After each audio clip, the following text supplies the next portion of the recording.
Okay, looks like we're recording, and I'm going to talk to the public here.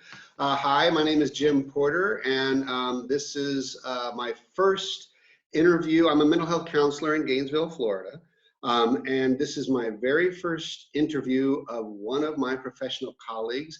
So today's guest is Mary Bobowiec, and Mary, I guess I'll start in right away and ask you, how do you like to introduce yourself? What are your credentials? I'll start there. Sure.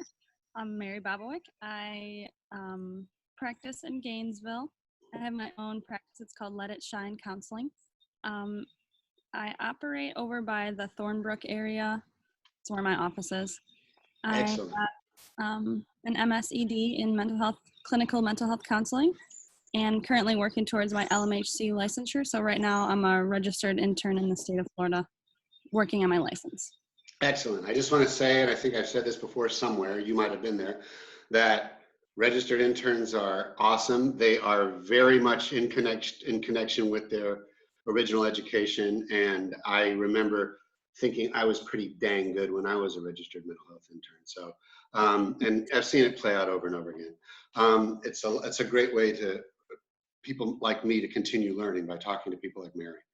By the way, this may sound silly. I don't know if you're going to be doing like video-based therapy after the whole coronavirus thing's over or not, but what I was going to ask is, I know that there are state boundaries. I generally a lot of times introduce myself in my videos, sometimes by saying, if you want to do therapy, you can contact me. But of course, I mentioned that I generally practice live. You know, I don't do video usually. And of course, so that means they kind of have to be somewhere near Gainesville to see me, that kind of thing. So do you have any plans during and after the coronavirus sheltering in place things about how far you're going to spread yourself out and if you're going to continue doing virtual or everything? So as an intern, I'm not allowed to do teletherapy. Oh, okay. So even right now, that's a thing. So the rule made a special ruling, I guess, to allow us to do it for 90 days starting in March. So sometime this summer I'll have to switch back to in-person, which I prefer that. Okay. Yeah, exactly. That is one of those things that is like, if they just unloose the chains and you could do whatever you wanted, you'd learn just as much and you'd help people just as much, you know. Okay, so the point is that at this point, you're going to be doing stuff with people who can get to you in the Gainesville area. Right now, though, you're actually allowed to do virtual because there's a great need out there. Right, and I am right now.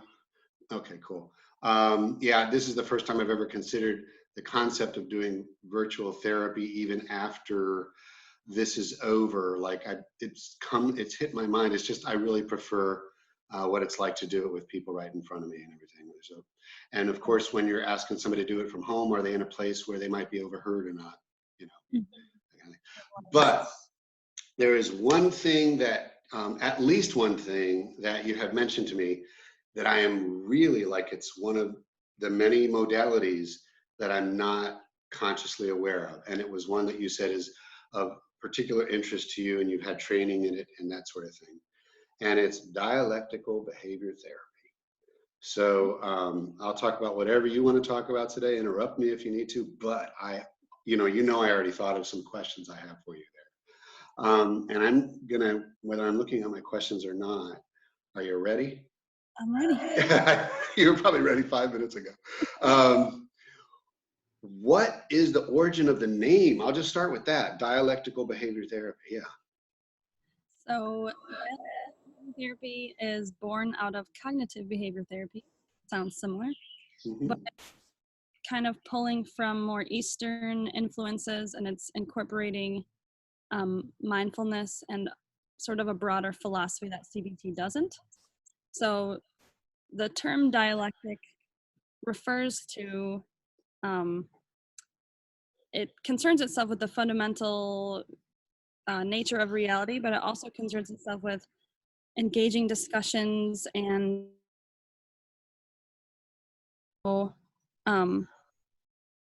again, the term dialectic in terms of the philosophy behind that word.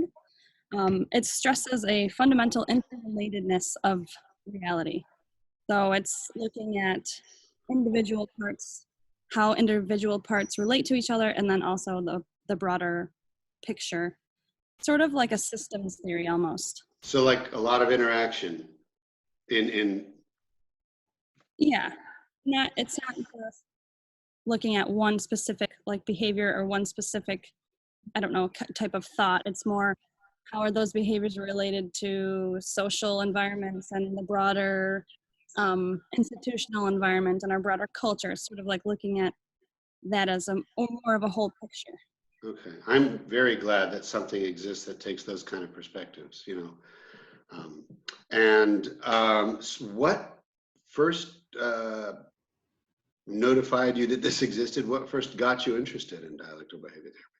So during my master's program, I did my internship at an outpatient hospital in Illinois, where I'm from, and they primarily used DBT, and they actually did like in-house research to track the efficacy of using that theory. So the unit that I worked on was adults with general mental health issues. So we worked with borderline personality disorder, suicidal ideation, self-harming behaviors, depression, Yeah. PTSD, like anything that fit in with the other units that they had there. So basically when I worked there, I got trained in DBT, and then we used it day to day in our individual and group therapy. And I know, or at least I believe from my brief scanning a couple of times, and then this attempted training that an employer had us undergo, but I had to go do other work in the middle of the training, that a lot of the stuff that is considered by a lot of people to be very intense, hard to deal with, disorder, behavior, cognitions, is really falls under the umbrella of treatable through DBT? Yeah. It was originally Marsha Linehan is the founder of the theory, and she is What was that name actually again? Signal went for a second. Marsha Linehan. Thank you. She is actually has been diagnosed with borderline personality disorder and was a therapist. So she kind of did her research and created this theory to help herself, which in turn then helped people with borderline. It was the first theory that showed evidence-based efficacy for that personality disorder. Wow. Yeah. I did against glance and realize it's got a lot of literature behind it, a lot of scientific literature behind it. Yeah, and now it's been shown to be effective with all sorts of mental health issues. It broadened out then quite a bit. It showed itself to be broad enough. I do want to ask you a bit about that, because maybe you've heard this kind of thing, personality disorders and BPD in general. A lot of people kind of are worried about dealing with it. Family members, but including some therapists, are very concerned that they wouldn't know how to help somebody with those situations and that sort of thing. There's a kind of an aura around those, or at least there has been. I think I don't know if it's from talking to you, but apparently you're not necessarily shy of persons with borderline, or who are living with borderline. I'm not shy. I wouldn't say I would want that to be my primary focus, but I feel I would be welcome of it in my office, I guess. Yeah, and I do believe that, as far as I think it's good for people who watch videos like this to know that therapists work very hard to help whomever they can, but it's always best to identify where you know that you're going to have some hard work to do as a therapist, as a psychotherapist, as a counselor, psychologist, or whatever. Mm-hmm. And that really, to me, is a signal of how hard it must be for the person themselves, walking into our offices. Yeah. Mm-hmm. I don't know where to go with this because this is my first interview, so I'm getting used to it. But tell me about what made you think, oh, DBT, awesome. So what I like, Yeah. so when I was learning all the theories, I was always more drawn to more like abstract sort of philosophical ones. And when I was first presented with DBT, I was like, oh, it's a set of skills, kind of like CBT. I'm not really into that. But once I learned the philosophy behind it, I was like, this is actually really cool. And because it points to more than just, I don't know, it broadens the perspective a little bit from like just cognitions and behaviors and emotions. It's more like it's adding in a spiritual component. Not that I'm really into spirituality, but it adds in a sort of like perspective enhancing position. Yeah. One of the ideas that really actually helped me personally, and I see help my clients, is the idea that two seemingly opposing forces can be true and exist at the same time in your life. That's beautiful. Yeah, that's one of the main like pieces of the word, again, of the word dialectic that feeds into this theory. So again, I think that's really like perspective enhancing, so that people can synthesize those ideas and become more like whole as people. Does that make sense? I think that almost sounds liberating to Yeah. me, you know, and really, that's amazing. So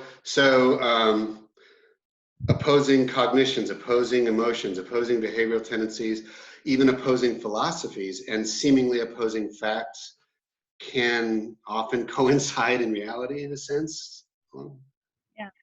that's And how that translates into the therapy part, another piece that really kind of excited me was the idea of helping clients accept themselves as they are in this moment, but also know that they need to change.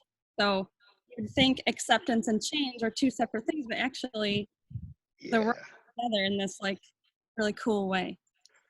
That again reminds me of a conundrum that I think we went through back when I was in school, and that was, oh, don't talk about needing to change because you're fine just the way you are. You're a whole human being. It could be a road toward over self-criticality and all that. And yet we know we want to grow.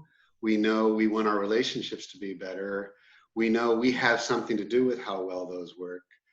And yeah, that could actually easily be a roadblock to, we say don't over pathologize things and all that kind of thing.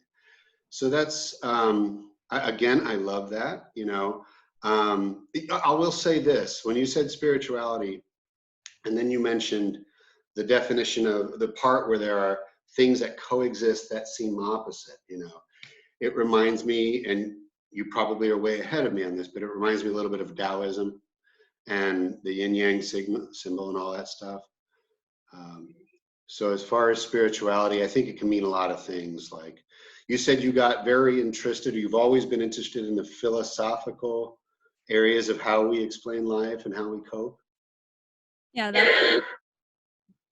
I've always been really a lot of philosophy and You went in and out there, but I think, well, I'll ask you to repeat it. I was saying I took philosophy in my undergrad, and then the theories that I really related to the most were the ones with to me, the most interesting, like philosophical backgrounds for the counseling theories. So meaning and that kind of thing matter a lot to you? Yeah. Another I really like is existential theory. Oh man, I think you're gonna grasp a lot of people's imagination if they watch this video. I'll try to be good at optimizing it. I did have a question that I remembered and then forgot because I got curious about, right where we were. Where is it? Oh yeah, is there a particular population, group of people, disorder, an issue that people might be trying to cope with that really captures your heart or your imagination? The answer. But I found the work that I like the most, I've liked the most, I guess, is working with like self-esteem, fears of rejection and abandonment, childhood trauma, emotional abuse is one of my like passion projects that I'm kind of learning about. So anyone who's undergone some emotional or psychological abuse is kind of where what I like working with. Yeah. Yeah. Yeah. Well, as you said, emotional abuse, again, there's something very poignant about that because it seems like it has to be articulated over and over again because it can seem invisible. Yeah, exactly. Do you have some ideas of your own or from what you've heard or your training or education about what starts to lead to, or, what the background can be for some of these things? For example, I know we mentioned um, dialectical behavior therapy in terms of how the developer has been diagnosed with borderline personality disorder, and that borderline personality disorder can be very difficult to live with, and it can be considered by many people to be extreme. For a long time, it's been genderized, as a sort of a woman's disorder, and I heard that there might rename it to something like emotional coping disorder or something like that. I don't remember, but to get rid of make it less genderized because it's a new term, But I think the word's etiology that we like to use when we talk about the path toward certain kind of disorders. And I guess I could ask you broadly, what is your concept of how a lot of mental, emotional, behavioral issues start to form in people, or if you're of the school that they're inherent genetically or whatever, however you go with those things? I'm very interested. What a complex question. I'm sorry, I gotta have some answers. No, say whatever you want to say about it, and don't say any more than you want to. Good question. Well, again, in my learning, what I really was drawn towards was like a biopsychosocial, spiritual systems perspective. So looking at like, well, there are biological influences that undoubtedly influence who we are and how we develop, but also there's reactions between biology and psychology. There's also reactions between biology, psychology, and our social environments. One of the other things I liked about DBT is that she talks a lot about that and how if a certain like temperament is born into an environment that's really invalidating or is not conducive to the type of person that's that they're born as, that it can further develop emotional dysregulation, social issues and stuff like that. So that I really liked that. And then just looking at like how those layers of what influence humans kind of interact with each other. So there's a direct social environment with your parents and your siblings, but there's also your culture that you live in and your school systems, and just you can keep going out, world cultures and time stamps, and it all kind of can shape a person in a lot of different really complex ways.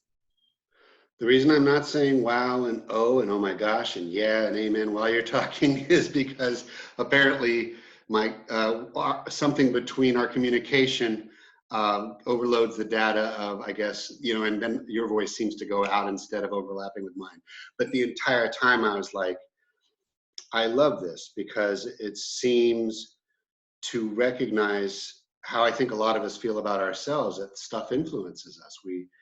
I also sort of heard in there that it's possible that when we're very young, if we're perceiving messages that things that are very me are not okay, that can really start to wreak some havoc with emotional coping.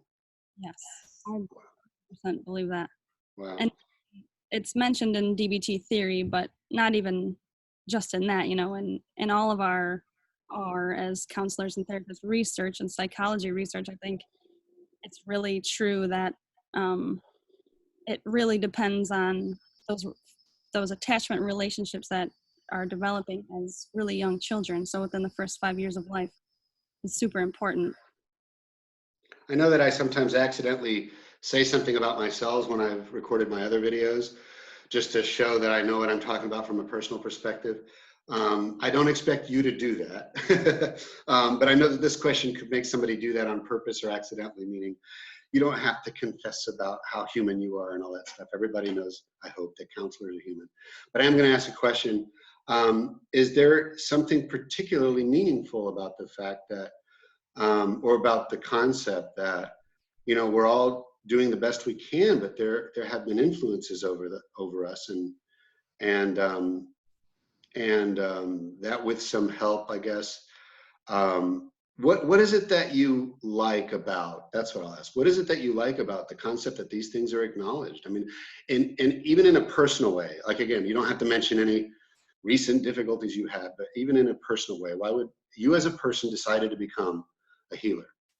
And there's a reason for that. And then also you're drawn to the philosophical and the systemic. And can you tell me what draws you to that kind of thing? Another question, James. So what draws me? I guess, kind of like you said, we as human beings struggle, and that's part of life, I think. But at some point along the road, we thought it was not human to struggle, or we thought we shouldn't struggle, or we tried to say you're weak for struggling, something like that. Somewhere along the way that happened. And so I feel it's really important for healers, counselors, and therapists, and, you know, anybody really, to acknowledge that pain is human, and that mental health issues are human, and our emotions are really human. And to have someone help you validate that and kind of understand that, I think the understanding has helped me. I guess that's why I tend towards the philosophical sort of, helps me sort of like create a framework and understand what's going on. Does that make sense? Absolutely. I think you articulated that very well. It was hard not to be able to follow it, and it was pretty potent when you were saying that. To me, like, again, there was a little amen popping up inside of me, because it seems to say that we're kind of in the same boat, and it's okay. And at the same time, like you said before, but we still want to feel better. We still want to improve things, and that's okay too. You know, human beings struggle. Yes, they do. Yeah. There are ways to minimize suffering. So another thing I learned somewhere along the way was, like, pain is inevitable, but suffering is not. So let's deal with the pain in a way of acceptance and validation, and regulate ourselves so that we can function amongst the pain, but somehow not increase the suffering, so that we can live functional and happy lives. I love that. To me, it makes what we are, doing here as individuals and collective humanity, it seems like it's sort of noble that we're working our way through life, a lot of commonality there. That's almost like a wonderful place to end, but I may have one or two more curiosities. I don't want to drain you. By the way, this is Saturday, everybody, and Mary came out for this. Bam, I really appreciate it. In quarantine. Yeah, exactly. Let me see here, just for a quick one for me. Oh my gosh, you already answered that one beautifully. So now the audience, if we get one, will be watching me sit here going over my. No, we've done all that. That's great. So if I was going to ask anything would be off the cuff. Is there any last minute message? You can take your time. It's not like you have to rush it, but that if over the course of your life, I'll ask it this way: if there's one sort of message that you might succeed in getting out there to people people you don't know, or one, again, message or philosophy or something that you hope really takes root in the world society, you know, in terms of how you feel about people, their healing, suffering, and that kind of thing? What are you hoping will kind of spread? I guess I'm hoping kind of similar to what I said before, but just that, like, okay, yes, to pinpoint it is that a lot of what we call mental, I don't know, negative mental illness and troubles, mental struggles, like, not all of it, but a lot of it is just a very, like, so-called normal human experience. That's part of being human. So I hope that I can get across the message that those things are really just part of, like, having a normal life, and that we can deal with them. But it does take tools, and it does take practice to learn how to do that. And so maybe you weren't given the tools, or maybe nobody has the tools, and we're just all trying to figure them out together or something. I don't know. But I just don't like the stigma, or like having to hide your emotions or having to hide your pain, because it's not helpful at all. So Again, that is, to me, I would love to say that this is not necessarily what Mary's saying, but you know, when you're walking down the street and you're thinking you're that one that's weird or shy or different or whatever, you just can't look into the hearts and mind of those other people, or else you'd see, I think, a lot of commonality, you know, that really. And I just love that that's where you're at, you know, and that's where you're working at. And again, I'm hearing, like you said, acceptance and growth and change. I really think that that broadens the playing field for a lot of people. And maybe you've heard this in your education, you've seen this in your work, and we may think, I mean, as you say it, I happen to have a lot of resonance with what you're saying. But, you know, sometimes I make the assumption that everybody's getting this message, but I think as you talk, I realize, no, I think a lot of people really need to hear this over and over again in different phrasings. And, you know, it makes me think that most people should, like, you know, when they get out of, as part of their life training, should consider, you know, some spiritual path, or a sort of mental health path or whatever, you know. It seems like a pretty dang good job to have to go out there and try to grow until we're 99 and getting close to our graves, or even, you know, beyond. Anything before I sign us off, anything that I should have asked you? I don't think so. You did a really Okay. complex, good question. And is it okay if I perhaps put your, like, business contact info in the notes below the video when I post this on YouTube? By the way, everybody out there, my YouTube channel is Jim Porter PhD Counseling. Funny that I'm saying that, because if they're watching this, they're probably on that channel. But anyway, if you want it, I'll give you a copy of it. And also, could you tell us where you're currently practicing? This is, by the way, during the coronavirus time. We are in May of 2020. So if you're watching this much after that, she may have moved to her larger palatial place. But where are you at right now in Gainesville? It's near the Thornbrook Mall. Like, I don't know, it's a pedestrian mall kind of thingy. Oh, I love that area. Yeah, I think everybody in Gainesville pretty much knows about it, and if you don't, it's nice. And is it? I won't ask any more questions about it. You know, I'll put stuff down in my doobly doo down there. All right, I really appreciate you. This is exactly what I hoped it would be. It was really neat. I think I'm learning that there are some things I have to rethink. I mean, I'll be glad to rethink. You know, I'm just very proud that you were willing to do this with me, and you were very wonderful. I imagine I did an okay job asking questions, but you did a wonderful job of helping us understand something you've found that's very valuable. And by the way, you know, the counselor is also an instrument in the whole thing, of course. So I'm sure you realize your value, you know, as a person and a professional to the community. So glad to have you. And By the way, this person has taken the initiative to gather professionals in this area to share thoughts and feelings in a more live way. And so that's another thing I want to give Mary kudos for. Thank you so much. And I'll talk to you some other time. I'm going to sign off, at least stop recording. Take care. Or well, take care everybody out there. Bye-bye.